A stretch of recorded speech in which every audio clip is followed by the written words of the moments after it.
Call this meeting to order, please. Roll call. Mayor Yanish. Here. Councilmember Anderson. Here. Christensen. Here. Amon. Here. Nelson. Here. Johnson. Here. Dockin. Here. Fagerly. Here. DeBleek. 8 present, 1 absent. Would you all please stand as we say the Pledge of Allegiance?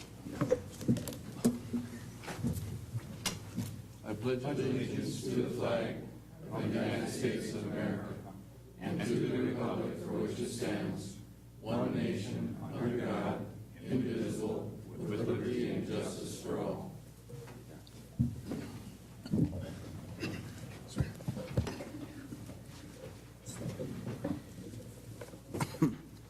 Do we have any additions or deletions to the agenda? Mr. Mayor, I'll have a comment under new business. New business?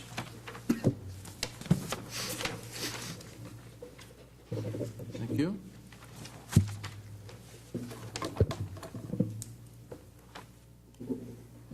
And I'll have one comment under new business.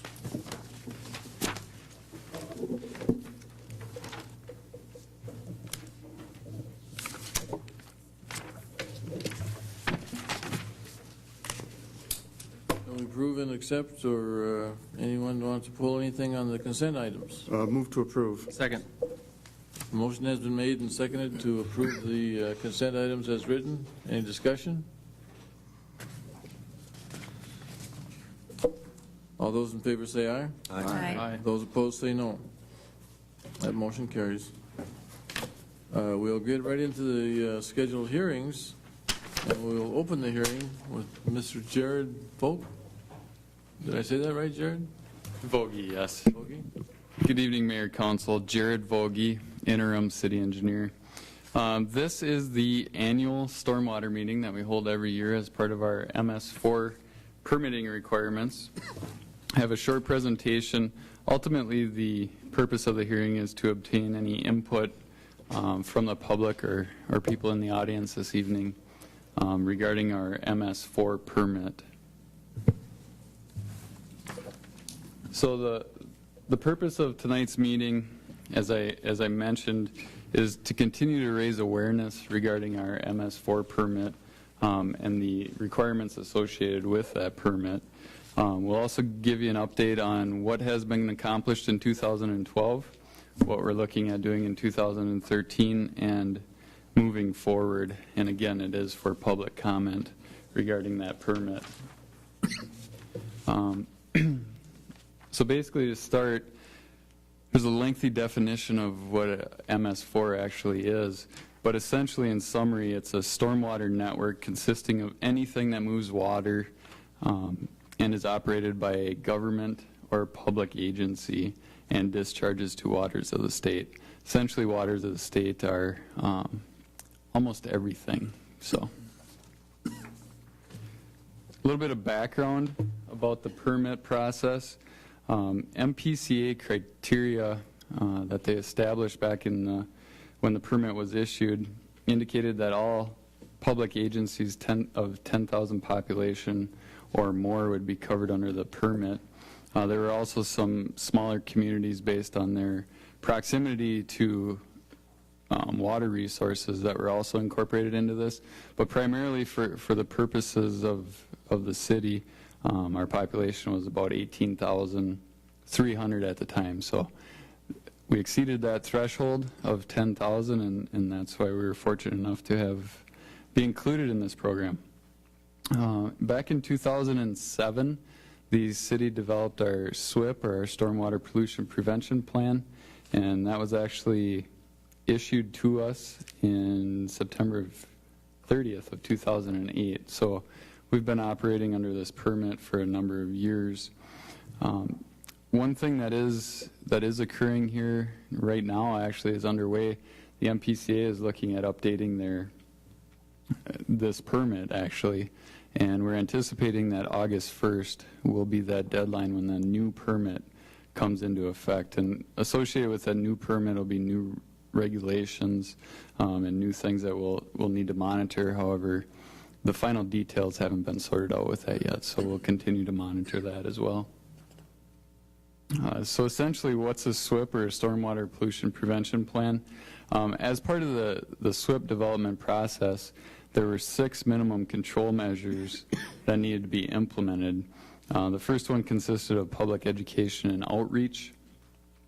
Public participation essentially is the process we're going through tonight, providing the public an opportunity to comment on the city's permit.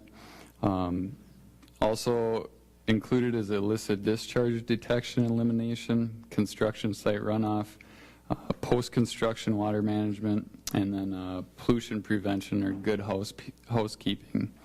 Essentially, the goal of the SWIP is to reduce sediment and nutrient loadings to water bodies. So a couple of the accomplishments during 2012, ponds and wetlands were inspected and inventoried. So far to date, 133 of the 151 ponds within the community have been inventoried, so nearly complete with that.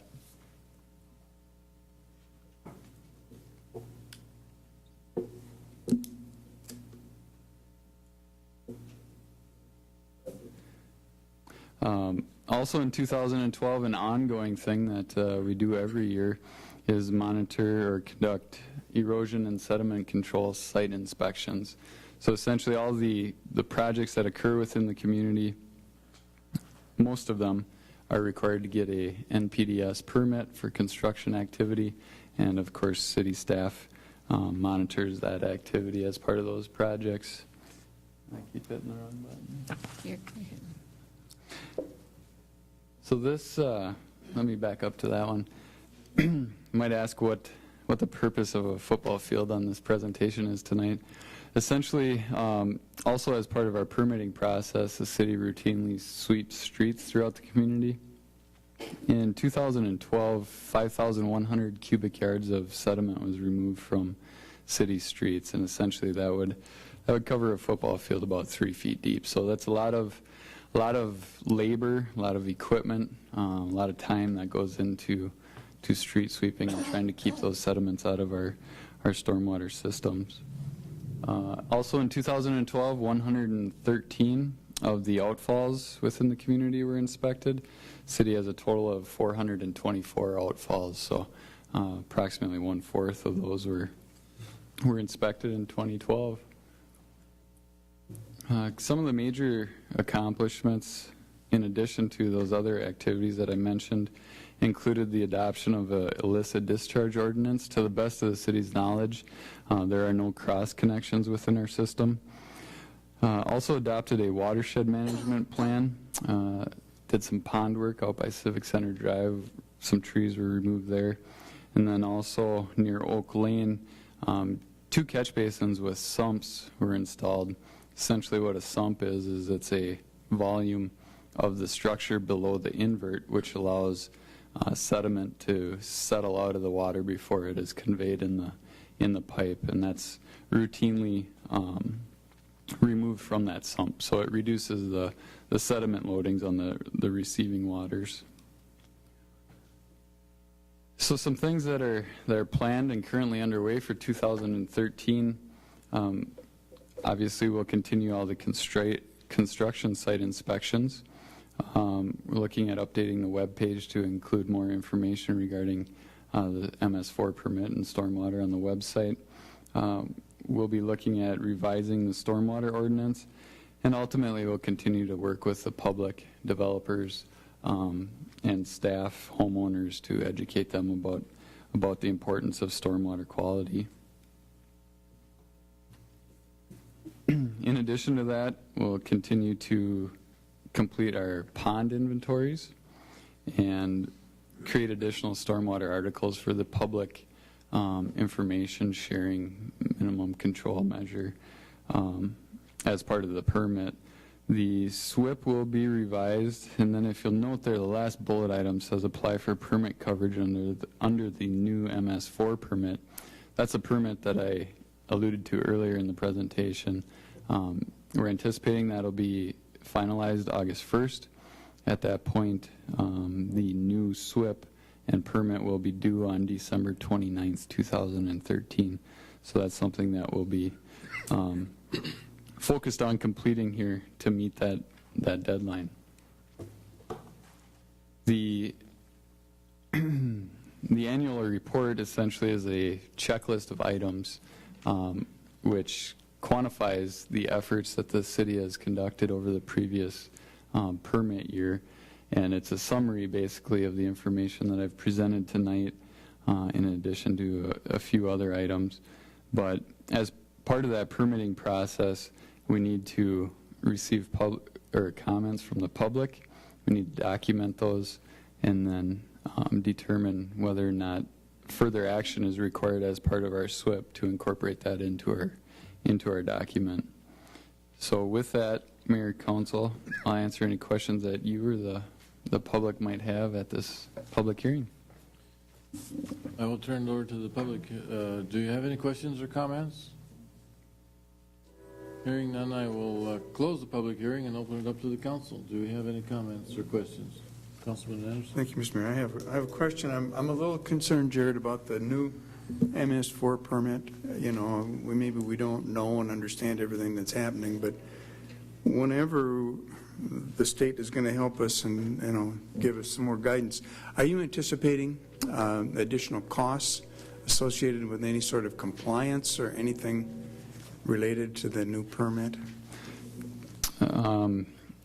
Councilmember Anderson, we have reviewed the permit, the information that's available currently. I guess one of the concerns that's been raised by actually a number of cities within the state is related to the infiltration requirements associated with it. There's a new section in the permit that's going to require that stormwater be infiltrated more so than just controlling rate and volume to pre-development conditions. What that means for the city is undoubtedly, particularly in the case where we redevelop any city properties, infiltration in the soils we have in town is very difficult. We have clay soils and they don't infiltrate very well at all. And so there's potentially some litigation associated with some of the communities within the state against the MPCA because this is quite a stringent requirement that perhaps doesn't consider all of the soil types within the state. So that's a long answer, but the short answer to your question is I definitely anticipate additional costs associated with complying with the new requirements. Okay. I just as a comment, I think we might need to remember that as we prepare the budget for 14. Thank you. Councilman Fagerly? Thank you, Mr. Mayor. Thanks, Jared, for presenting this. A couple years ago, we did extra street sweeping. Did that make any difference in this report, or? Definitely as part of the monitoring or the reporting process, the MPCA wants to know what you're doing to fulfill your permit. I would encourage that we continue to do additional street sweeping in the high priority areas, those areas that directly discharge to surface waters. You know, a variety of approaches have been taken throughout the state. Street sweeping is a great way to remove that sediment that's on the street, and ultimately it's cheaper to remove the sediment from a street than it is to go and excavate a pond. So certainly there's some benefits there. You know, the other thing associated with stormwater is, you know, if we can encourage and continue to educate our residents not to use the street as a disposal area for things such as leaves, grass clippings, things of that nature, that certainly helps as well. Thank you. You bet. Thank you. I think I would like to expand on that, if I may, on what you said, Jared, about the grass clippings and so forth that are in the, just drive through the city and you will see grass clippings all over, you know, and all that ends up in our lakes, am I right? Absolutely. Okay. I'd just like to make that comment. Councilman Christensen. Thank you, Mr. Mayor, and thank you, Jared. I don't know how many years, but we've been required to put ponds in wherever there's a new development. And the ponds have slough weeds in them. And before the water, heads out to our ditches and then into lakes, it goes through those ponds. And don't they also clean up the sediment? I mean, we know that they filter oil and other contaminants, but doesn't that count for helping clean up the water before it heads down to the ditches and into the lakes? Councilmember Christensen, certainly that vegetation and the retention associated with those ponds removes nutrients from that water, from that storm water. The issue that you run into is ponds are designed for a certain wet storage volume, and once that volume decreases over time, typically best practices recommend cleaning ponds every 20 years or so. That sediment loading essentially reduces your detention time, and then the stormwater short circuits the pond, ultimately reducing the effectiveness of that pond.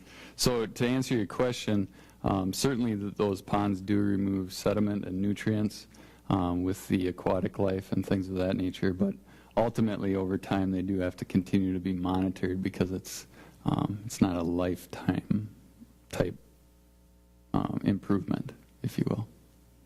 Who is responsible then for cleaning these ponds? Is it the developer of that development, or does the city take them over? And we should be looking at cleaning some then, evidently.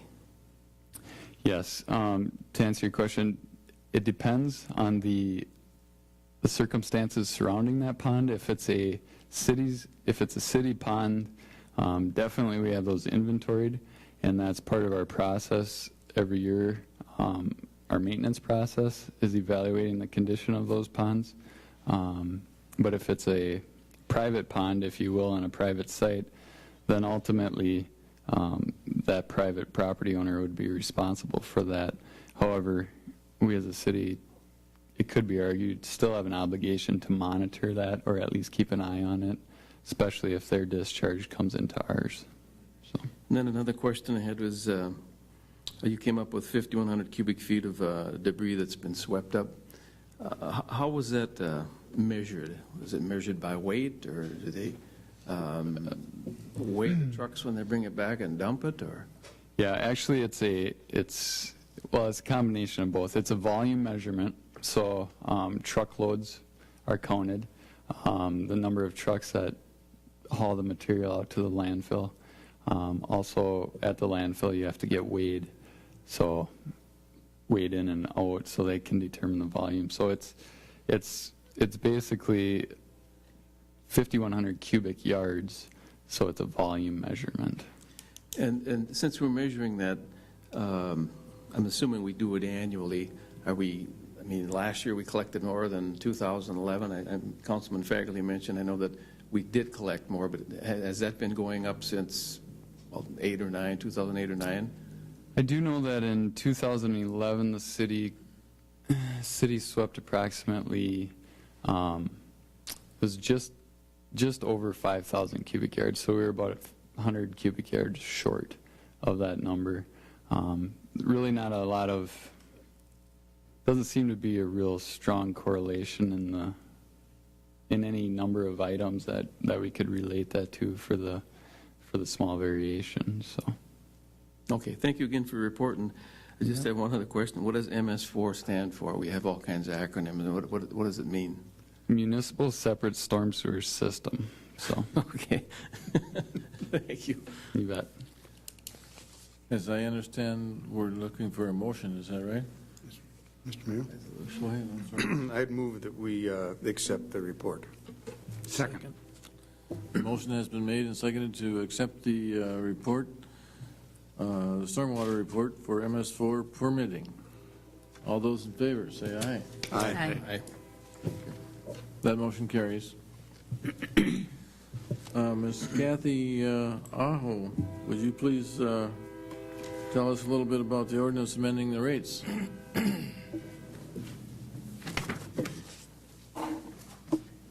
I will open the public hearing. Thank you. Mr. Mayor, council members, The item before you this evening is an ordinance changing the sewer rates, sewer service rates. And this is something that the council has been working on since just before mid-2012. We've had a number of work sessions on it. It's been before the Finance Committee and before the council in the past. And this evening it's in front of you to consider an ordinance that would change the sewer rates. It's never easy to do that, but there are a couple of reasons why the rates are going to have to increase.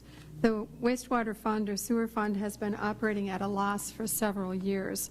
And while you can sustain this for some period of time, you can't continue to sustain that.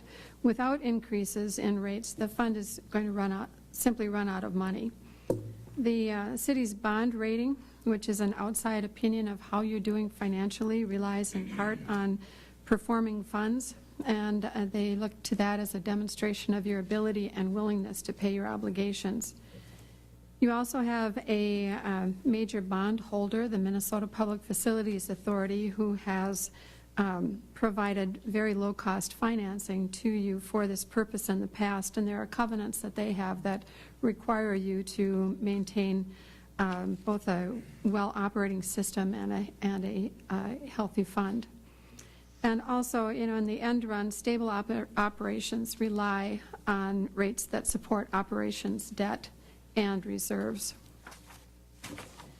So what has changed? Some things that have changed as time has passed. The last rate review occurred in 2008 when the council was looking at starting the new wastewater treatment facility project. The plant is now completed. It's just finished its first full year of operation, and it's really time to go back and revisit that. The performance that we're seeing differs from the 2008 projection. There are a number of ways in which it's different. The overall consumption within the system is down. That means that the revenues that were expected are down.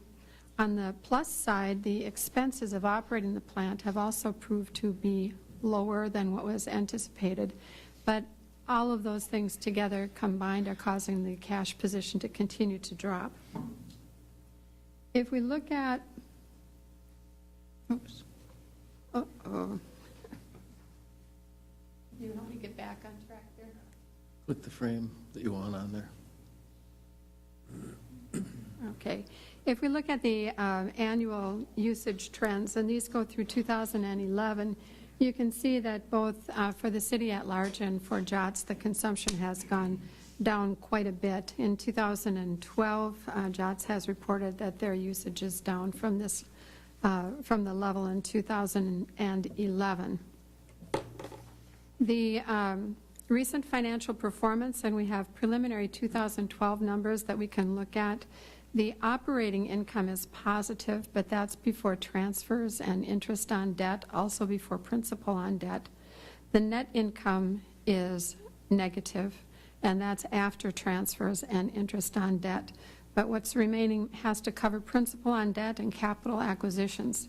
There was a net loss of 1.7 in 2011, a budgeted 1.4 million in 2012, but as I mentioned, the expenditures were quite a bit lower than anticipated, and the actual loss was only about $700,000 that year. But as I mentioned earlier, the cash position continues to drop. The financial performance 2012 preliminary versus the budget, just a little breakdown on that. The revenues are higher by about $100,000. That is over the budget for 2012. The expenses are under budget, and particularly the area of general supplies and utility costs that were combined $500,000 under budget. The transfers out were increased $100,000 over budget, but the overall result was better performance by $700,000. What that did is shown graphically here. You can see the ending cash balance for each of the years displayed continuing to go down. That's true of 2012 as well, but not quite as low as what the 2012 budget anticipated. So what we've done as a result of this was to make some assumptions. Some of these are based on usage information that was received from the plant operators. 623 110 accounts, just under 8.6 thousand meters. Sewer volume, you can see there, 56 million cubic feet for JOTS, 4.3 from Eagle Lake, just under 89 for the balance of the city. In 2013, one of the significant things that we were able to do was to make some modifications to the 2013 budget. That budget, when adopted, was based on the 2012 budget, and as I've mentioned, there's been a significant difference in how the plant has actually operated. So we went in and adjusted those two large categories, general supplies and utilities, and we adjusted those to the 2012 level plus 3%. A 3% inflation is used for most of the expenses, with the exception of benefits, general supplies, and utilities. We increased those at 5% in subsequent years. There's also a provision in the plan that the new rates would support that include capital expenditures that are expected over the next several years. So with these rates, you should be able to sustain those expected capital outlays. Some of the challenges in setting the rates, they have to be set at levels that will support future operations, capital expenditures, and debt service, both what's in place and what might be anticipated, and then also fund up and maintain essential reserves for the system. The reserves that we recommend are 3 months of operating expenditures and 12 months of debt service. The other thing that we looked at was trying to minimize the changes, the types of changes that would shift the balance of between the users of who supports what within the system. The objectives were to moderate the impact as much as possible. We did that by spreading the increase over multiple years and targeted resolving any funding needs by the end of 2017. We managed rate increases so that once they were ramped up, the system was only generating what it needed and not in excess of that.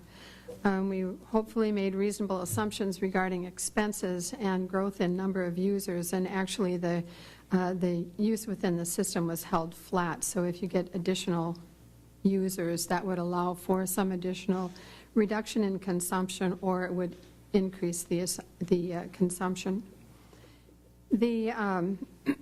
And the final item was to moderate the impact of changes in consumption by increasing a fixed charge, and that would be the meter fee. The next 3 pages have the rate structure that's proposed, with one exception, which I will speak to in just a minute. It is what was published for the public and what is on the website and in your packet this evening. One of the things that we have had just ongoing difficulty is trying to interpret the provisions of the Eagle Lake contract, and with the help of the county, we think we are there. Unfortunately, that is not what was published, and so we'd be asking for an amendment to that this evening. One more. Whoops. Go back one. Go back one more. The numbers that I'm talking about are on item 6 on this slide, non-metered rates. The last one is Eagle Lake. Again, this has been just an ongoing problem trying to get to the right numbers, and I'm afraid that the ones that are in your printed material, the first one there is also incorrect. It's correct on the slide. It should be $60.60 in 2013. In 2014, $61.64. In 2015, $62.76. In 2016, $63.88. And in 2017, $65.09. And again, they're up on the screen. They're also in the, with the exception of those Eagle Lake changes, they are in the ordinance that's in front of you for consideration this evening. We do have some of the average monthly billings calculated, and that's on this last slide. An average residential for a user in the city, the Eagle Lake rates, a gas station, a restaurant, a retail, an average retail user, and an industrial user. With that, Mr. Mayor, I'd stand for any questions at the appropriate time. Thank you. I will put the questions to the public first. Are there any questions or comments that you'd like to be made?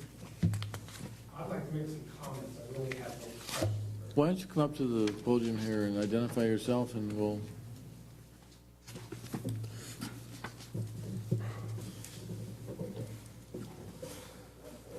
My name's Don Cole. I'm with Jenny O Turkey Store. And our comments are, we're concerned about this cost increase. It's a huge cost increase for our company and, and for the residents. But we also understand the need for money, that you're running a deficit and that can't go on. You have debt service, existing debt, you have operational issues, and any future capital needs. So we also understand that something has to be done. But when we look at it, and look at some of the reports and studies that have done, I look at one that was done by Springstead on November 15th, 2012, when you're probably just getting into this. They talked about, and it talks a little bit about the shortages and shortfalls in 2011 and the projected shortfalls in 2012. But it also points out that the Jenny O company has paid enough to cover its wastewater treatment costs to the utility. So it appears as though that we're covering the costs of our wastewater treatment. So we're not necessarily contributing to the shortfall. And so what would I ask you to do, or at least take a look at it, when we built the new wastewater treatment plant here in Willmar, kind of separated it out. We have an industrial side and a residential side. And for the most part, we're a good part, if not all, of the industrial side. And so it's pretty easy to understand, where the costs are and, and where the payments are. And our concern is that as we move forward, there's a lot of capital monies being spent, and not necessarily on the industrial side or for the benefit of the industrial side of the business.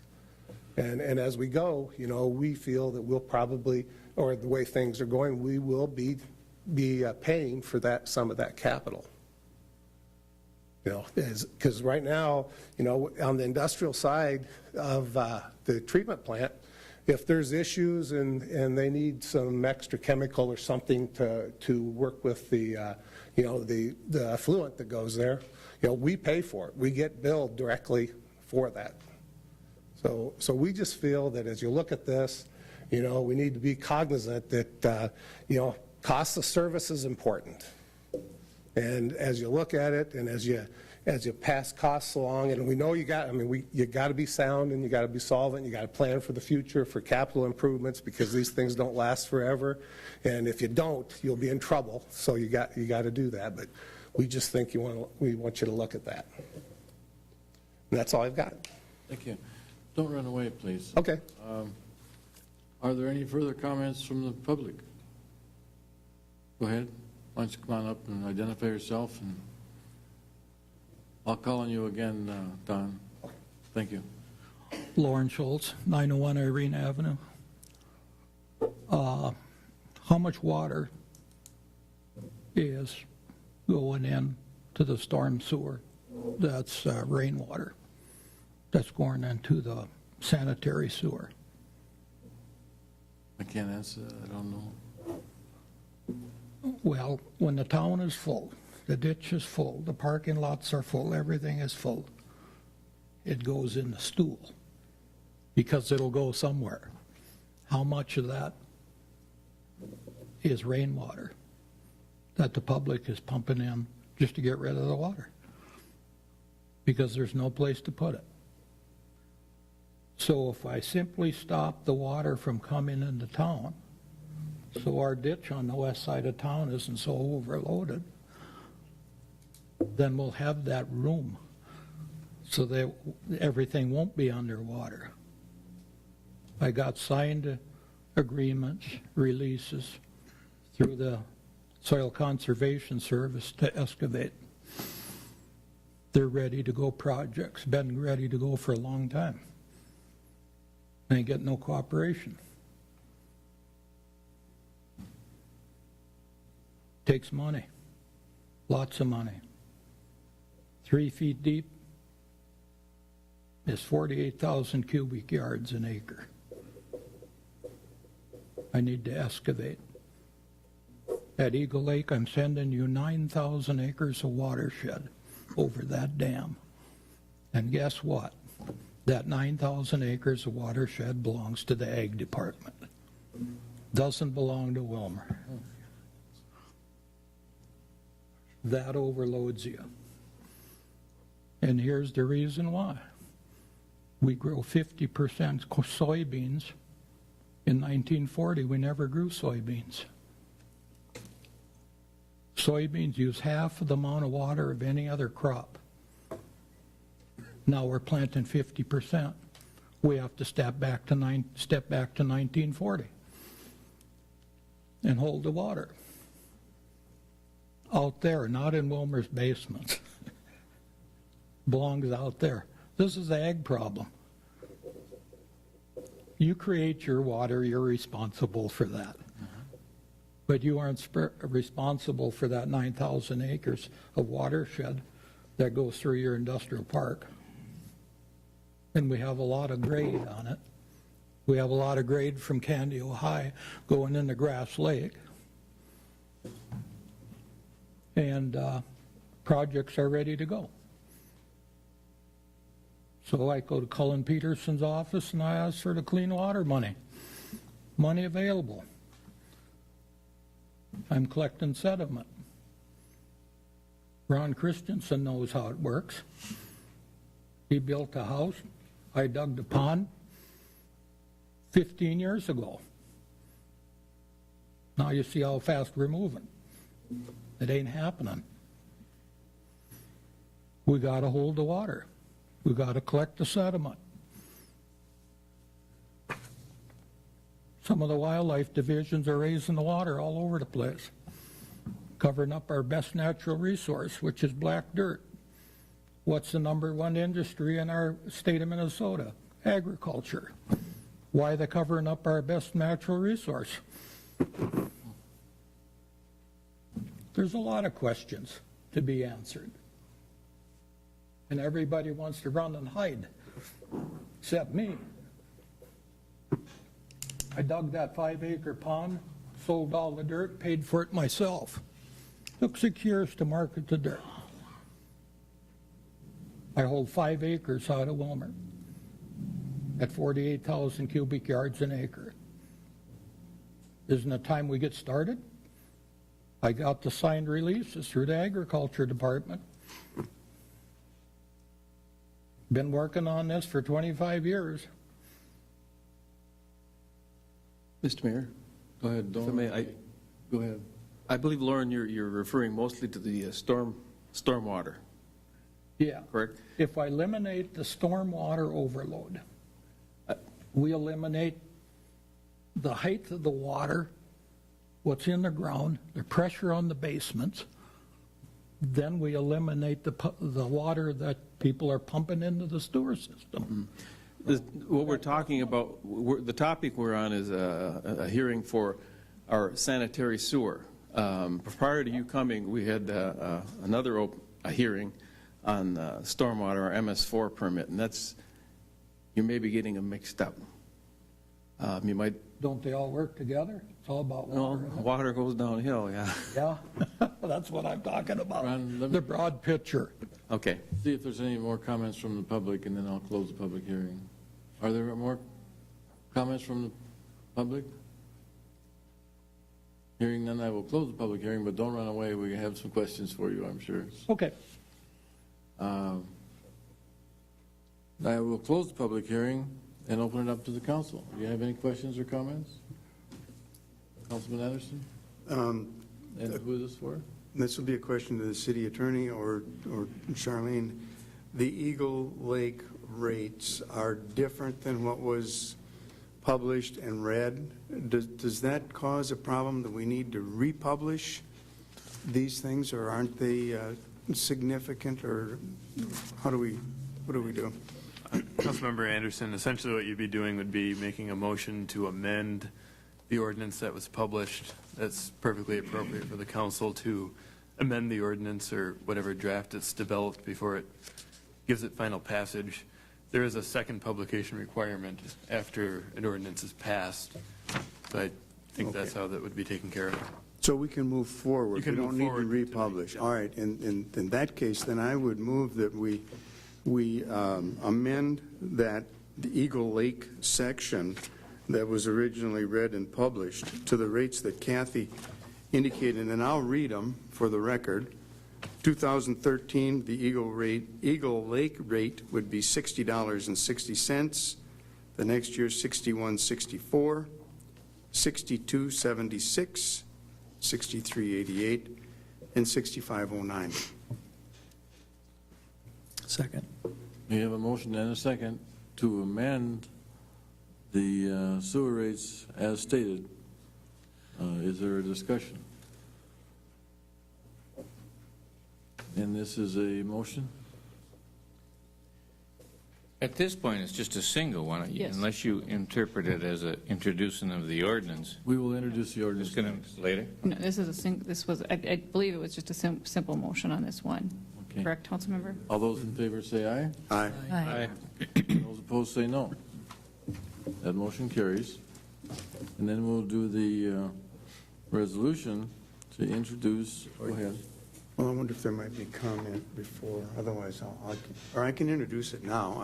Yeah, comment. Then I would introduce that we approve the ordinance as amended. Second. A motion has been made to introduce the ordinance as amended, and that is a roll call vote. Is there any discussion, first of all? Roll call? Councilmember Anderson. Aye. Christensen. Aye. Amon. Aye. Nelson. Aye. Johnson. Aye. Dockin. Aye. Fagerly. Aye. 7 ayes, 0 nays. That motion carries. Now, I am a little bit confused as to, I closed the public hearing, am I right? That is correct. That's all done. Okay. Thank you very much. Appreciate it. I do have one comment, though. I can understand, if I may comment on the resolution that we just made, is that how do we ask the public to conserve and then charge them more money? I think again, it does seem, I would agree, it does seem counterintuitive, but we have the same costs in the system to operate the system. And so, you know, and it takes that number, and we have to achieve that, and we have to achieve that through our rate structure. Thank you. Moving right along. We have the Willmar City Council open forum. Is there anyone scheduled to speak? Number 8. I'm sorry, number 8. Okay, Kathy, would you like to explain that one to us, the consideration of the resolution accepting the offer of the public, Minnesota Public Facilities? Mr. Mayor, council members, the city's been working on the Western Interceptor project, and the resolution in front of you is to accept the offer of Minnesota Public Facilities Authority to purchase $1,886,812 general obligation sewer revenue note series 2013B. This financing would provide the funding for that Western Interceptor project, or pardon me, it would provide the majority of it. About between $700,000 and $800,000 is going to be provided to the city in the form of a grant from also from Minnesota Public Facilities Authority. The financing is a 30-year financing. It carries a rate of 1.124%, which is considerably below market and is a primary advantage of going through the Minnesota Public Facilities Authority. I told you the interest rate, right? 1.124%. And with that, I'd answer any questions you have. Are there any questions for Kathy?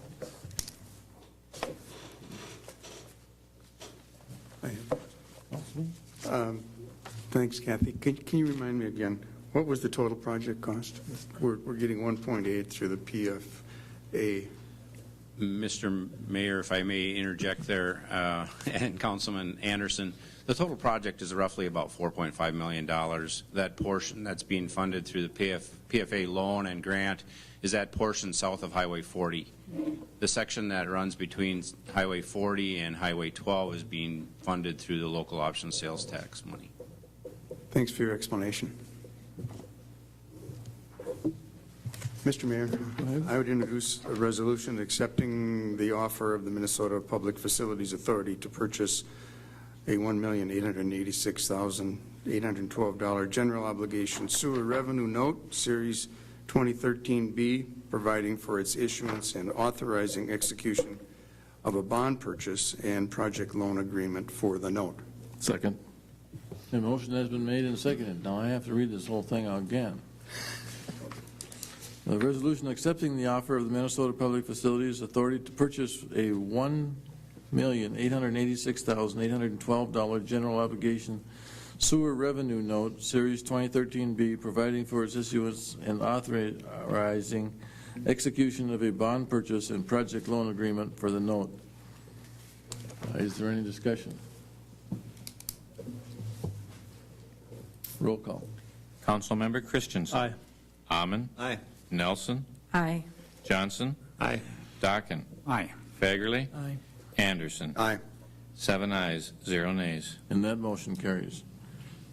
And now we'll move into the Willmar City Council open forum. Is there anyone scheduled to speak? Mr. Lauren Schultz has signed up to speak. And I think he did. He signed up for the hearing, so. Okay. Did you need to speak again, or?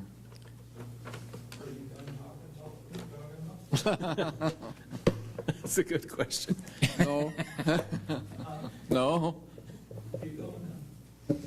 Let's do the Finance Committee report for June 10th, 2013. Councilman Anderson. Thank you, Mr. Mayor. The first item on our agenda was public comment, and there was no one present to address the committee.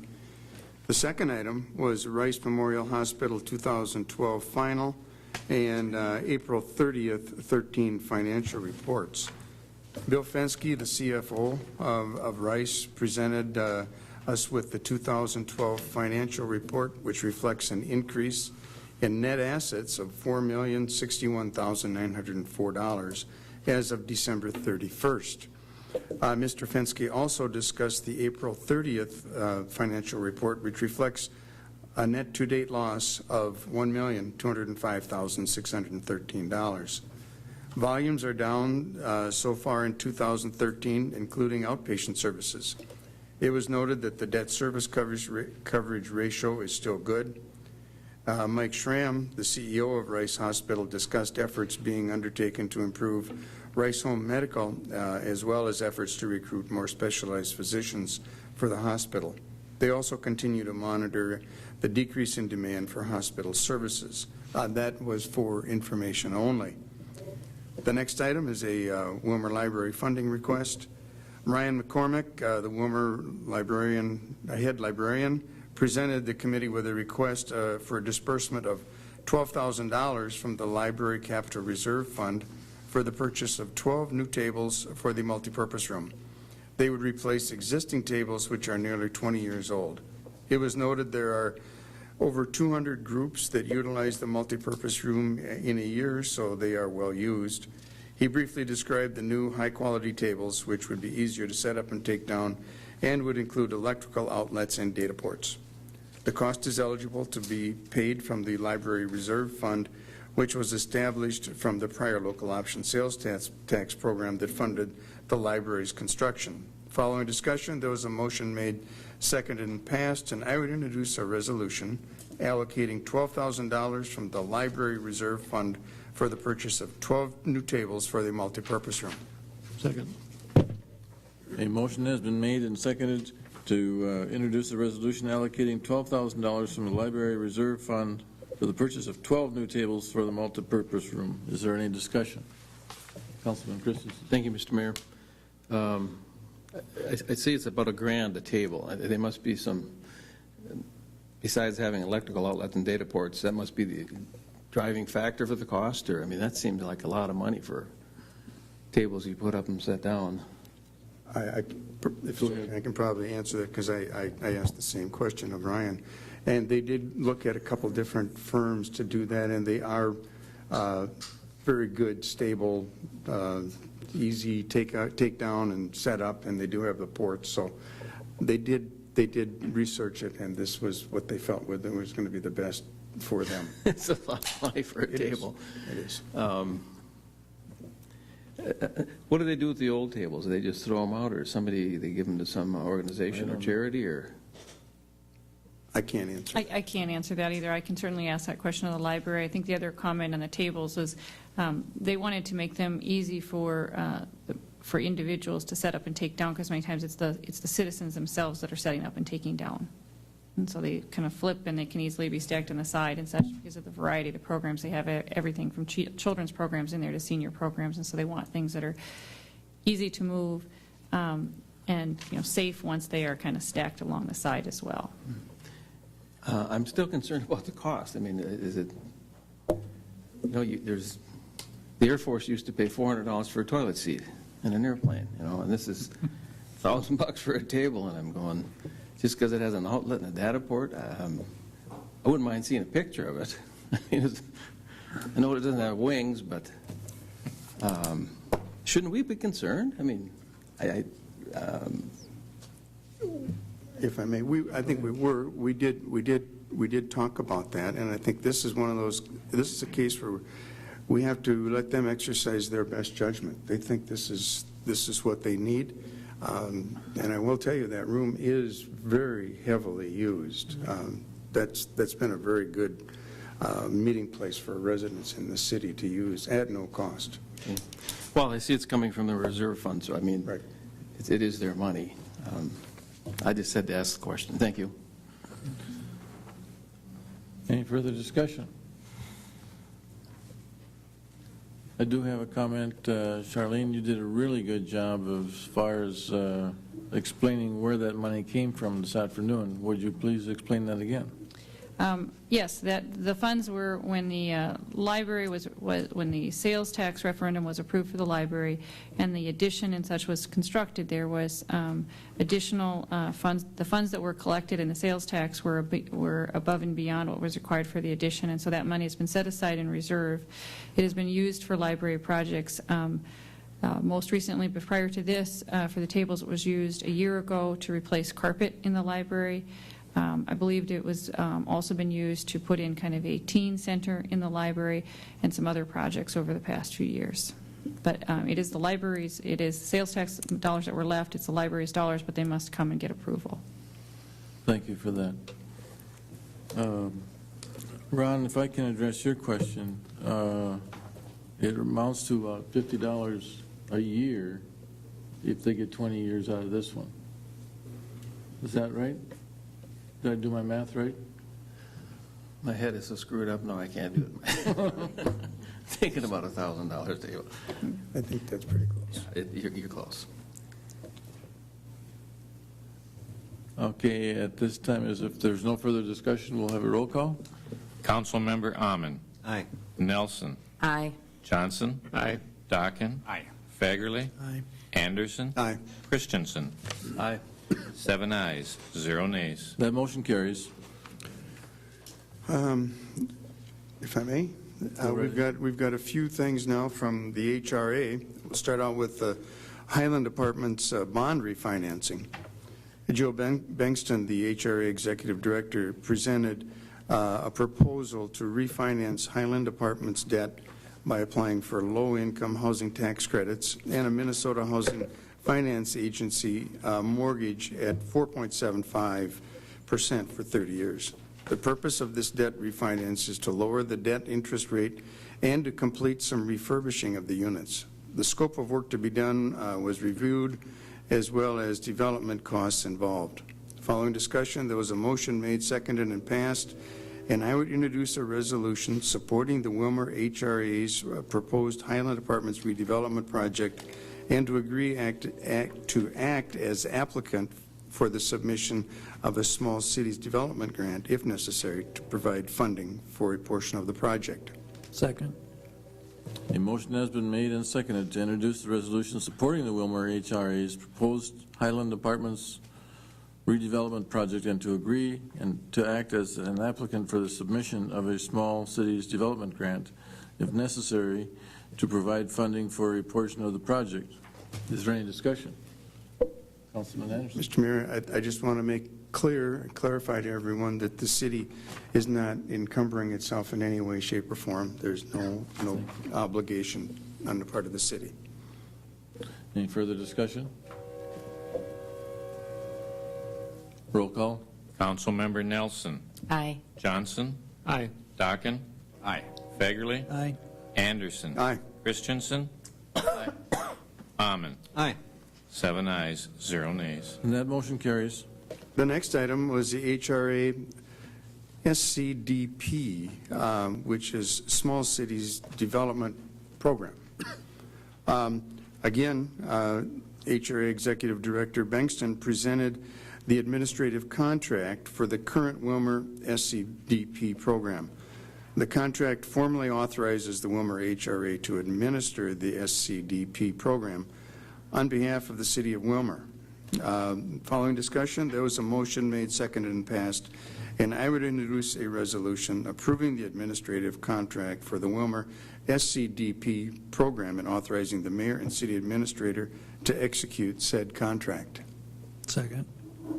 A motion has been made and seconded to introduce the resolution approving the administrative contract for the Willmar SCDP program and authorizing the mayor and the city administrator to execute said contract.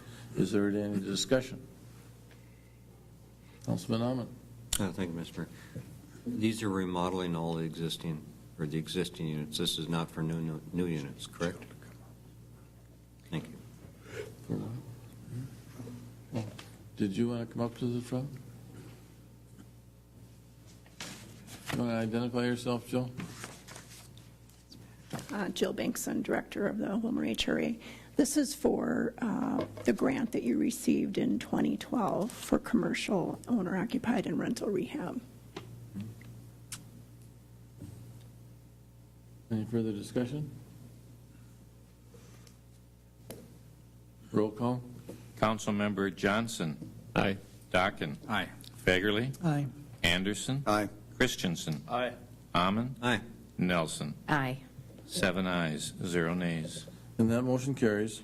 Okay, and finally, Ms. Bankston again talked to us and presented the City of Willmar Section 3 plan, which gives preference to low and very low income persons or businesses working on HUD-funded projects. The plan is required by HUD to administer the SCDP program. Following discussion, there was a motion made, seconded, and passed, and I would introduce a resolution adopting the Section 3 plan as presented. Second. A motion has been made and seconded to introduce the resolution adopting the Section 3 plan as presented. Is there any discussion? Councilman Fagerly? Thank you, Mr. Mayor. Jill, there's another community involved, isn't it? Yeah, the City of Raymond, yes. Okay. And we've done it for Atwater. And Pennock, over and the now years, Raymond. But now it's Raymond. Okay, thank you. Any further discussion? Roll call. Councilmember Dockin. Aye. Fagerly. Aye. Anderson. Aye. Christensen. Aye. Amon. Aye. Nelson. Aye. Johnson. Aye. 7 ayes, 0 nays. And that motion carries. Thank you, Jill. The next item on our agenda was a city clerk investment report. City Clerk Halliday reported to us that he had discussed interest rates for short-term investments with Bremer Bank. The current interest rate received on the city's Flex Gold savings account at Heritage Bank is 0.1%. The annual yield proposed currently by Bremer is 0.55, less bank and administrative fees, which could net to approximately 0.25%. Staff recommendation to proceed with transferring some of the city's short-term investments from Heritage to Bremer. The consensus of the committee was that Heritage should be contacted again to determine if they would provide a counteroffer. And before I do anything, maybe I can ask if they have made contact with Bremer, or I mean with Heritage. We have contacted the staff at Heritage. They were very appreciative of us giving them their offer to make a counteroffer. And at the end of the day, we got a phone call that they would consider matching the net that we would get from this endeavor. So now having that, and since that has been a continual practice to split our funds, city going with Heritage, the utilities going with Bremer, and the hospital going with U.S. Bank, I believe it is, perhaps we should just stay that course. So you say if we stay the course, we will get the higher interest rate, and Correct. we will maintain the separations of the three entities then. So that would be staff recommendation, to just stay the course with Heritage. At this point, it would be. So if we're not going to do anything, we don't need any motion. That would be correct. But we could have discussion, I suppose. If there's... Is there any discussion? Councilman Ahmed. Thank you, Kevin. We've asked this question many times, Dennis. If we could get more interest off these short-term investments that we have, and finally it's been addressed after 2 or 3 years. So the little edge you gave us it put a smile on my face. Just want to tell you that. So thank you for your work of doing that. You know, are we setting precedents with one bank or another? I know we all do business with different banks, I think. Should we be considering other banks in the community to make a better offer, or are we going if we open it up, you mentioned Bremer and Heritage and U.S. Bank, but we have more banks than that in town. I'm just curious, would there be any benefit to announcing it to any bank to make the offer, to see if we can get a better return on that? Well, the only report I can give you historically is that when I arrived here off the Mayflower, every year they were rotating the dollars to the different banks, City being a little higher with their investments, and then we'd reprint checks every year. We'd throw the rest out and reprint, and then the utilities would do the same in the hospital.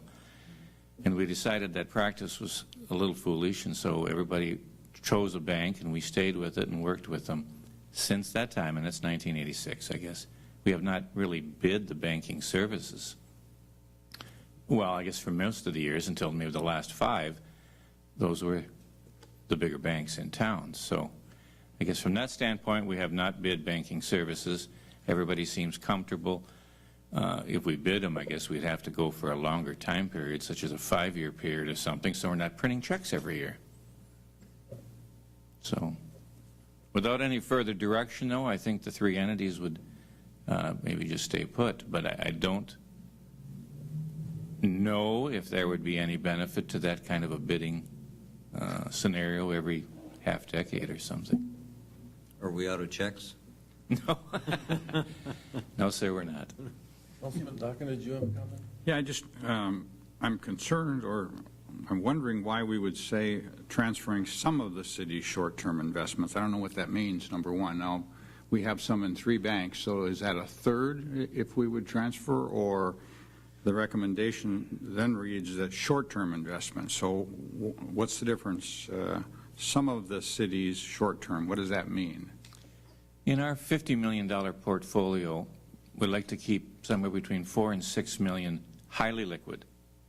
By a couple of strokes on the keyboard, we can have the money available to cover the checks that you processed tonight. In doing so, the proposal from Bremer was they should always leave $1 million of that 3 to 6 million, making it, or 4 to 6, making it 3 to 5 million, could be moved on into a fund balance that they were working on to achieve those higher interest rates. The longer-term investments, which we'll call 45 million, are being invested directly in federal agencies, straddling both the call dates and the maturity dates to make sure our money is locked in at the highest rate possible. Of that 4 to 6 million that we always kept highly liquid, we used to be having, maybe it was 1%, and it just slowly worked its way down to 1/10 of 1%. And functionally, the extra money of $4 to $6 million was being matched by the checking account, which is the same rate. So it fell off to almost nothing. And so that was the concern, and it was also inspired by the library got a proposal from the same firm to do something, but that was apparently a little more long-term money and maybe over a year ago or something where that rate was higher. It has since also come down. It's good that we asked. It's good that we asked. Councilman Anderson? Mr. Mayor, if I could just follow up on Councilmember Hammond, I wonder if it might be appropriate for the Finance Committee at some point to talk about, bidding banking services and how we might want to do that, because that might be a good discussion anyway that we could have sometime later this fall. I think that merits discussion. Mr. Mayor, yeah, thank you. I do agree with that. I just also want to make it don't make it sound as if our city is only locked into one bank. So we make any bank available to us to offer us a quote. I think that's only doing business with our local merchants and local banks. So whoever the highest bidder is, I guess that might be the best option. But yeah, I agree with the idea of the long term. Is there any further discussion? That was for information. So, Mr. Yes, exactly. So we will take that for information at this time. There won't be any motion on that. The next item was the Mid-Minnesota Development Lease Agreement. Administrator Stevens explained to us that Mid-Minnesota Development has been leasing office space in the basement of City Hall for many years, with the existing lease expiring May 31st, 2013. The current rent is $1,350 a month, and it is proposed to be increased $50 a month for the first year and each year thereafter on a 3-year lease. Following discussion, there was a motion made, seconded, and passed, and I would move the recommendation of the committee authorizing the mayor and city administrator to execute a 3-year lease with Mid-Minnesota Development effective June 1, 2013, as presented. Second. A motion has been made and seconded to authorize the mayor and the city administrator to execute a 3-year lease with Mid-Minnesota Development effective June 1st, 2013, as presented. Is there any discussion? And that would be just a motion, as I'm understanding. All those in favor say aye. Aye. Those opposed say no. That motion carries. The next item was reports, and we only had one report, and that was the April 30th, 2013 General Fund Financial Report, which showed where we were to date on the general fund. And under old business, we reminded committee members to provide the mayor with budget suggestions and ideas by the end of the month. Administrator Stevens reminded the committee that the waste treatment rates will be discussed at the city council meeting, which we did. And there was no new business. So unless there's questions, I would move to file these minutes. Second. A motion has been made and seconded to file the minutes of the Finance Committee report for June 10th, 2013. Is there any discussion? All those in favor say aye. Aye. Aye. Those opposed say no. That motion carries. Public Works Safety Committee report for June 11th, 2013. Would that be you, Ron? That would be Councilman Christensen, yes. Thank you, Mr. Mayor. Many of the items we had were for information only. I'll start with the number one, which is stormwater report. Our council requested an update on various studies and information that the city has obtained over time relating to our stormwater issues. Mr. Jared Vogt, our interim city engineer, was asked to review the documents and prepare a summary for the committee. The memo presented at the meeting summarized the city's drainage concerns and what projects have incrementally been completed to reduce some flooding. He noted that areas in the city is experiencing flooding issues are at the same areas where flooding occurred back in the 50s. The watershed management plan completed by Bar Engineering analyzed the entire city storm sewer system and identified areas of inadequate storm sewer capacity. He stated it is quite evident that the outlet elevation to the southeast does not provide for reducing the tailwater conditions created by the elevation of Lake Wakanda.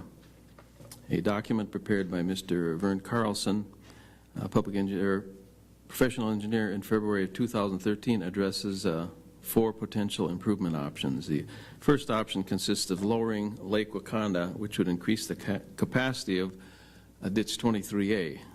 This would require 100% of the affected property owners to sign off before the DNR would consider this option, and that isn't very likely. This would also result in the loss of wetland that would have to be justified and mitigated. The second option from Vern considers bypassing or realigning County Ditch 23A, but this option must adhere to Minnesota Statute 103.E and would take many years and significant analysis and permitting. Option 3 partially bypasses Grass Lake, similar to the second option with the same statute requirements. Fourth option consists of utilization of Grass Lake as a detention basin with a pumping system to control the water elevation. Mr. Vogt also analyzed all the completed reports, and it was agreed that the tailwater condition is the driving force behind the underperformance of the city's storm sewer system. It does not allow runoff to be conveyed through the city system in an efficient manner and begins to pond in localized areas throughout the city. Given these considerations, option number 4 presented in Mr. Carlson's memo should be further analyzed. This option seems to be the most viable. Mr. Joe Riddler was at the meeting also. He's the chairman of the Stormwater Task Force addressing the committee. He stated that the area northeast of Willmar is 90 feet higher than the city and contributes a great deal of water at a great speed to the drainage system.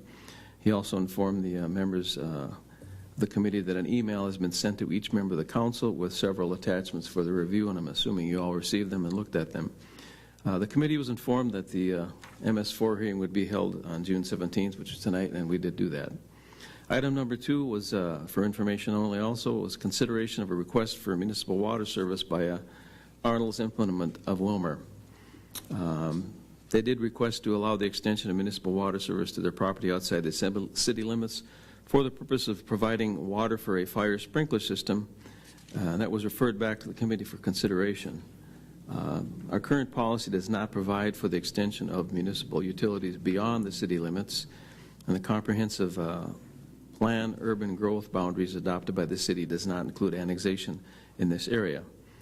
We had comments from, written comments from the city engineering staff, municipal utilities. They were also received for consideration. This item has been referred back to staff for further discussion with Arnold's of Willmar of possible annexation. And I'd like to ask Mr. Peterson, have they approached the city as far as annexation? Councilmember Christensen, members of the council, the manager at Arnold's was attempted several times the end of last week to be contacted, and I would imagine they've been extremely busy trying to put their business back in order, so we have not heard back from Arnold's. I did leave a very detailed message with the manager out there and explained to him what would be required if annexation were to occur with regard to the construction of infrastructure. Again, I have not heard back from them, and will continue to try to find out from them what their position is regarding annexation. Okay, thank you. Next item was from information also. It had to do with the Midwest Lift Station on Lakeland Drive, our sewer update. Mr. Peterson updated the committee on the Midwest Lift Station / Lakeland Drive sewer project. The project is currently designed to 30% by Bolig Engineering. The estimated cost to complete the project in its entirety are exceeding the financing. Various alternatives are being explored to make sure the necessary infrastructure improvements are completed. The alternative of elimination of lift stations showed no savings. During the design process, there were indications that the piping may only be 30 to 35% at capacity, which has led staff to proceed with having 9,000 linear feet of the sanitary sewer televised to look at the condition of the pipe. If the piping is in good condition and of adequate size, this may postpone the reconstruction of the gravity sewer and Lakeland Drive. Design continues for the lift station and the force main. Item number 4 was to consider a dangerous weapons ordinance. Mr. Weifels, our police chief, presented some proposed changes to our current dangerous weapons ordinance, Article 3, to include extending the time limit on permits from 60 to 100 days and adding arrows shot from a bow, crossbow, or a similar device as a dangerous weapon. Lengthening the time limit to 280 days would allow a person to only have obtain one permit for a growing season, saving both resident and staff time of processing 2 more permits. After some discussion, a motion was made, seconded, and passed for the following, and I will introduce the recommendation to authorize staff to draft the ordinance changes to include extension to 180 days and also the addition of arrows as dangerous weapons. Second. The motion has been made and seconded to authorize the staff to draft the ordinance changes to include the extension to 180 days and also the addition of arrows as dangerous weapons. Any discussion? Yes. Councilman? Yes. Member. Chief Weifels, I know Councilman DeBleek was concerned about the application process, and I think he had a conversation with you. I just wondered if you had any additional comments on how, if there's any questioning or how things go on when people come in to get the permits. I had a conversation with, is this better? Yes. I had a conversation with him shortly after the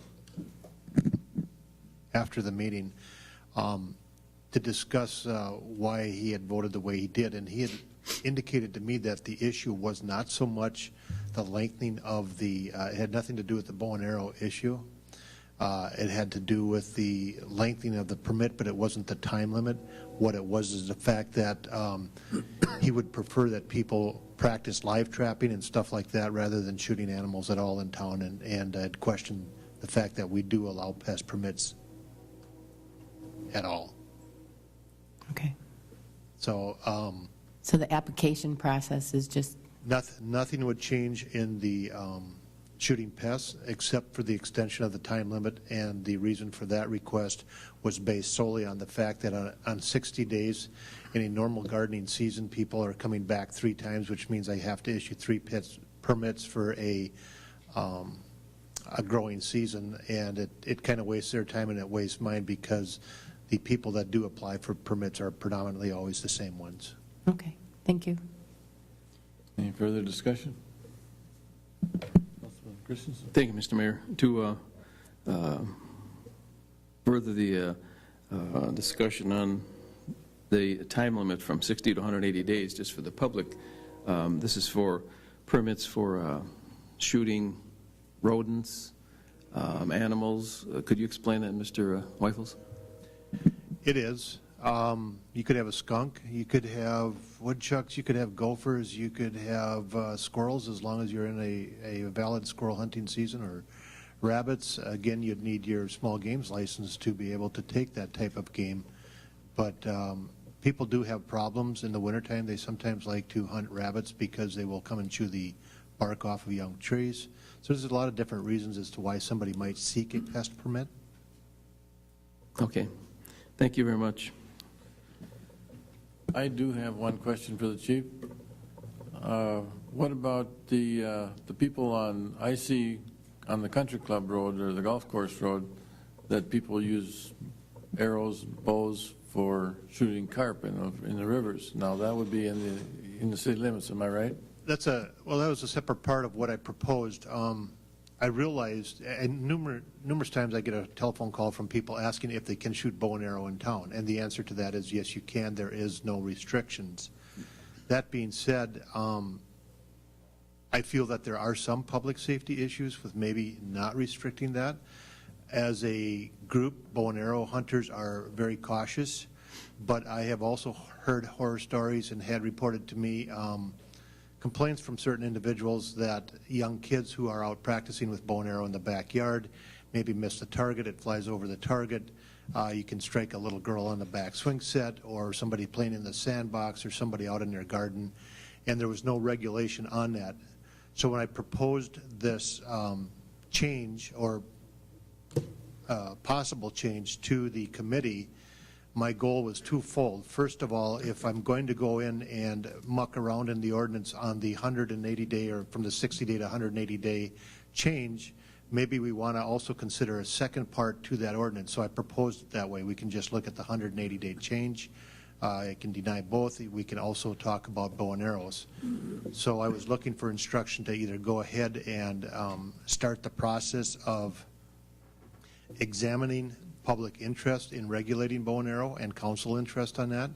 I have done that. I posted it on Facebook. So far I've got 2,400 people that have seen my request for public opinion. I've gotten feedback, and I am working with archery groups to see what would be compatible in the eyes of public safety versus not infringing upon the general public's rights and desires to keep bow and arrows in town, to still be able to shoot them, but to maybe limit crossbows and bows of a certain poundage or draw weight, and also trying to recognize all the other factors that as to why a person might want to shoot bows in town.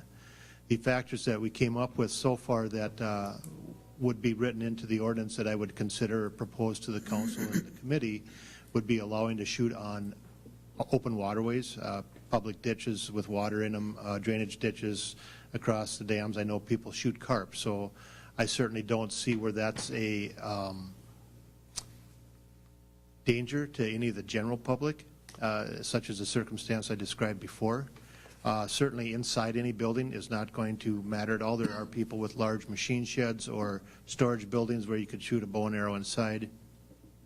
I think if you limit the draw weight and the type of arrow tip that's being used instead of hunting blades and razor blades, maybe a blunt tipped arrow, that would certainly lessen the danger factor for the public. And I also recognize that some towns and communities do get an overpopulation of a deer herd in town, and periodically the DNR allows people to cull that herd. And a very non-intrusive way to do that is through bow hunting. So again, I would write something to possibly allow that in the ordinance. But I am seeking the input of various archery clubs, the citizens at large, and we'll see what they come up with, and then I'll try to craft a good ordinance out of that.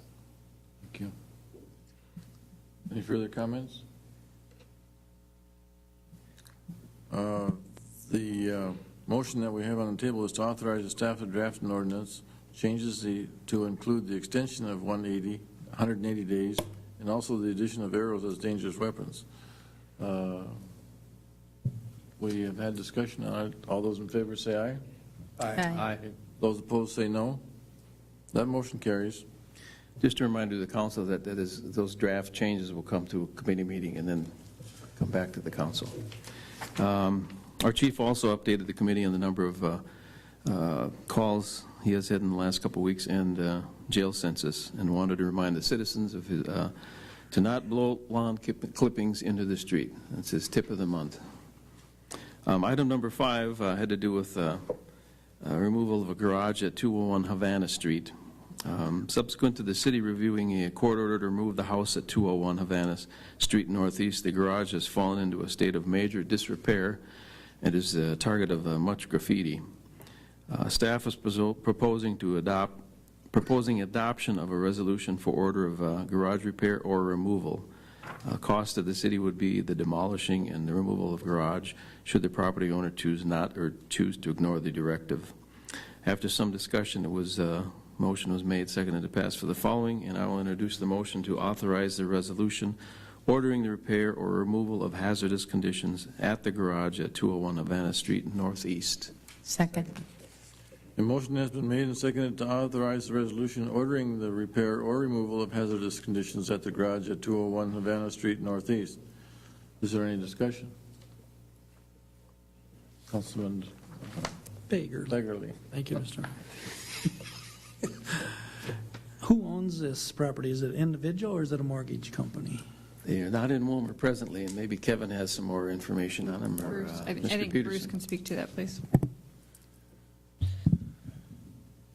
When the city served the previous order, I believe the property owner at the time was located somewhere in South Dakota. We've heard since that time that she has conveyed the property to a family member that lives in Minnesota, but we don't have any assessing records that show anything different. So we will have to attempt the service on the same person as we did previously. So if they don't do it and the city does it, can we assess the property then? And if it's ever That would be the plan. It's my understanding that it has been in a foreclosure action, but the redemption period has not expired. So technically, the property owner, has that obligation until the exemption period or the redemption period has expired. even though the house is gone? Even though the house is gone, that's correct. Okay, thanks. The bank did learn that the asset protected by the mortgage was no longer in existence. I have two questions for you, Bruce, if I may. What is the time frame on this, by the way? Well, we would send the notice out probably tomorrow, giving them 30 days to repair or remove. As soon as it's become obvious at the end of 30 days that they're not going to do anything, at that point we would move to go to the courts to do something with it. And I would imagine, and this would be a question for the city attorney, if the 30-day period starts when we issue the order or when we're able to track down the property owner. The answer to that is it's 30 days from the date of service on the property owner. If we're unable to locate the property owner, there's a publication procedure where we need to post notice, I think, on the property.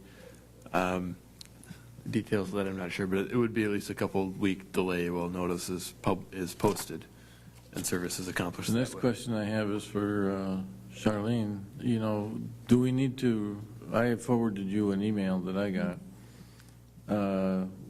Do we need to contact that person and tell them what's happening? We certainly can. I mean, we certainly can. Of course, the city council is, you know, it's typically reported on in the newspaper, but certainly we can follow up with that individual as well.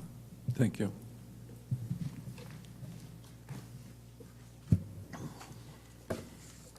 And we have any further discussion? Roll call. Councilmember Fagerly. Aye. Anderson. Aye. Christensen. Aye. Amon. Aye. Nelson. Aye. Johnson. Aye. Darkin. Aye.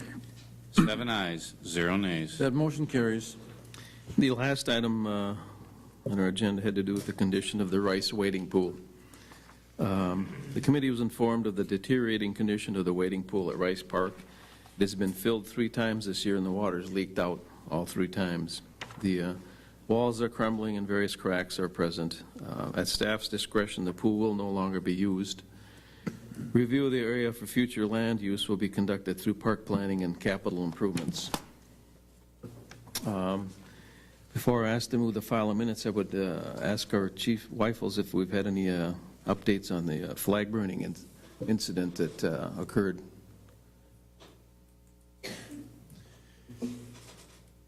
Sort of. The video has been sent to the BCA for enhancement. We have a strong suspect whom in police circles we're about at the 95th or higher percentile certain as to who it is. But until we can get further clarification from that video, we want to hold off on interviewing the individual. Okay, thank you very much. Thank you. If there are no further questions, I would move to file these minutes. Second. A motion has been made and seconded to file the minutes of the Public Works Safety Committee report for June 11th, 2013. Is there any discussion?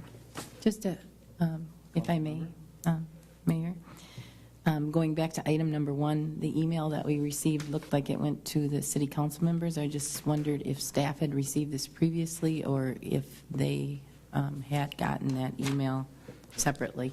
Because I think the information that we got should be shared with staff also. I do not believe it was sent to staff. I don't have a copy of it. Okay. All right. Is that something that we can forward to you or Certainly. ask them to send to you? Certainly. I think it would be important for Jared, I'll get there, to have that also. If it's forwarded on, or I can contact Mr. Riddler. Okay. Thank you. Councilman Tigerman. Thank you, Mr. Mayor. Back to item 6, the wading pool. Now, we've known for a couple of years that the life expectancy is coming to an end, and the J.C.'s donated it to the city way back 69, 68 maybe. Did we ever get in contact with them to see if they wanted to rebuild it, or another service club, or? Councilmember Fagerly, we have not been in contact with the J.C.'s, as this was fairly new information late last week. And our game plan is to hold off on contacting anybody pending the park planning process that's taking place at this time. And what we decide on repurposing will be with lots of public input. So my hope would be, I will at some point contact the J.C.'s because they do have that their name on that area, and see what type of input they would like into how we proceed in the future with park planning in that area. Okay, thank you. Any further discussion? Mr. Mayor? Councilman? Well, just a thought, Steve, I tried calling you later this afternoon on an issue too, but I was going to ask you, have you seen, or has the people that serve in your committee and other communities seen like these water parks? You mentioned that in one of your reports about having I think St. Louis Park has one that's really nice. It's just a flat area, but it's a little 4 or 6 inch deep area where they can wade and water's flowing continually, and it was free to residents, and there was a fee for people that were not from the community. And I'm wondering if you've pursued anything like that, or have you considered, or has your board considered that? Councilman Amon, when we did the study that Councilman Fagerly talked about, that was a little over 4 years ago. And why we brought that person out was that was right at the start of a lot of splash parks being built in the Minnesota area. And at the time that he did the report, he basically told us that there was 4 to 6 years of useful life of the wading pool left, and he hit that one on the button. He gave us 3 options at that time of 2 different type of splash parks that do not retain water, so you don't have standing water, and then also a wading pool. So we've got 3 preliminary studies of 2 different splash parks and another wading pool. So what the cost of that would have been, sure, it's 4 years ago. But since that time, there's been a number of splash parks built. I watched a webinar last week on splash parks from one company. We did have another company come out and do that study for us a few years ago. So there's plenty of vendors out there. So as we get into the process of the park plan, that part of that process will be facilities. And now, given what we've got with the wading pool, we've got an obsolete facility in our opinion, but we've got space in a park that, what will we do with that space in that park when you take that wading pool out of service? So those are questions to be answered that we don't want to get ahead of the curve. We want the park planning process to work itself out before we as staff or any of the advisory council members take any interest in just defining one aspect of what the whole park system will be. Just want to comment, I mentioned it to all 3 of my children that the pool was going to be closed at Rice Park. They used to call it Rice Poke. And that's been a great park, and the JC should commend what they do. And if there's any way that we can, I'll volunteer my services, my construction company, if they need any services provided to keep that project going or to expand on it. I think it's pretty important, pretty vital to have that in the community and the neighborhood especially. It has been a valuable asset to the community, but as the study said, I think the useful life of it has expired, and pending X amount of resources, the staff can't even figure out where the leak's coming from, so we think it's just the decaying of the concrete. It's not going through any pipes, and it's getting underneath the whole structure, so you're starting to see washouts, throughout. So they filled it 3 times, and it basically emptied every time. So it's not like, it's a foot up in it or something like that you could find where it is. It's deep in there. So we think it has hit its end. Thank you. Thank you. Any further discussion? All those in favor of filing the minutes say aye. Aye. Those opposed say no. That motion carries. And we'll go into, Kevin, would you explain to us the ordinance that we're talking about here? Consideration of an ordinance establishing on-sale brewer taproom liquor license. Mayor Yanish, members of the council, in 2011, the state of Minnesota opened up the door for breweries to sell their brewed activities, brewed beers and malt liquors on-site. It was led by the New Ulm and the Cold Spring beer companies. But there's a new category that is allowed in the state of Minnesota, and we have an email conversation with an individual who was interested in this.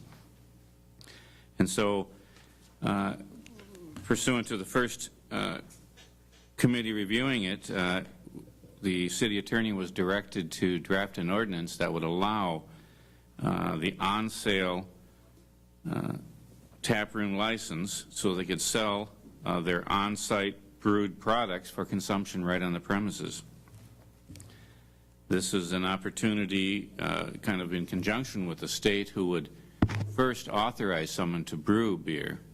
That would be out of our hands. That would have to be the first step we'd verify in the license. And then compliance with this new ordinance that would be enacted to allow it. Tonight we're asking for a hearing, and there's no price listed here or fee. Subsequent to adoption of any ordinance, we'd have to adopt a resolution setting the fee. Tonight, one of the council members asked about off-sale selling of growlers, which is, I don't know, a little over a liter or something of a container. And we're a little mixed on that, and I'm not so certain if we are prepared tonight to call for the hearing. So I mentioned that to our city attorney, who may be willing to make a comment here about this to answer those questions that we received on that from the council members right here, and complete this task. Thank you, Mayor, members of the City Council. What I can tell you is that this ordinance that is before you would not allow for growlers. What I can't tell you is exactly what changes we'd need to make, whether we could accomplish that in this ordinance or whether I'd need to recommend a different amendment to a different section of the code. So I will have to take a look at that and formulate a recommendation for staff, either for a committee meeting or for the next council meeting. Upon hearing that, Mr. Mayor, I think it'd be staff's recommendation that we're not quite prepared to call for a hearing, because this could wait for both of them together. We have other sections, Mr. Mayor, of you cannot have an on-sale and an off-sale establishment by the same vendor, but knowing that St. Cloud does this, it most likely is a local law, and so if we're so allowed, we'd like to just take this for information only and circle it back through the Public Safety Committee. Does that seem to be the general consensus of the council? Unless there's no need to sell growlers. I guess that can be the debate. Never heard of it. Okay, we'll go into old business. Is there any old business to talk about? In the new business, Councilman Anderson, did you have something that you wanted to talk about? I did, Mr. Mayor. I need to be excused from the next city council meeting. Thank you. And I would like to make one announcement, is that next, the 24th, that would be next Monday evening, That's correct. is that the Fersman Company is ready to make their final draft, or their, of the, is that what you call it? Part 2. They'll present Part 2 of the organizational study. Part 2? The organizational study, and it'll be here at the Municipal Utilities Building at 6 o'clock? 4:45, actually. 4:45. 4:45. If that works for everyone? If not, talk to Charlene. An announcement of the council meeting, committee dates. Councilman Anderson. There will be no Finance Committee meeting, as we will be hearing from Mr. Fersman. And Councilman Christensen. Mr. Peterson, we're having a Public Works next Tuesday, the 25th, 4:45. Councilman Amman with Labor? I believe we have on July 26th. 26th. Or June 26th, Councilmember. June 26th, yes. June 26th, 4:45, conference room 1, Wednesday. And conference, and Councilman Fagerly. Thursday, the 27th, 4:45, Community Development, City Hall. Thank you. Does everyone understand about the meeting on next Monday? Right here. Right here? 4:45. Do I have a motion to adjourn? I'm sorry. Did you have something, council member? I just was going to request, I see 3 of us took the time to take our stapled packet apart, and hearing from Mr. Halliday that the staff is only saving about 10 minutes by not. I was wondering if we could go back to the regular binding of the packets. We saved about 10 minutes? We don't bind everybody, just keep that in mind. The media and other people, so we'll do whatever you It's direct entirely staff to do. Entirely up to the council. Okay. We can council? produce them anyway.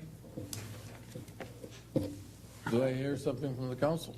I like the bound better. You don't have to put the heavy cover on it maybe, but I do like it bound. It's a little easier to work.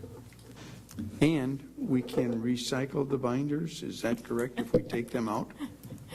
Yes, And bring them back to They City rip Hall? right out, yes. That's just, Councilman Fagerly. I can live with it either. One question, is our binder in good working order?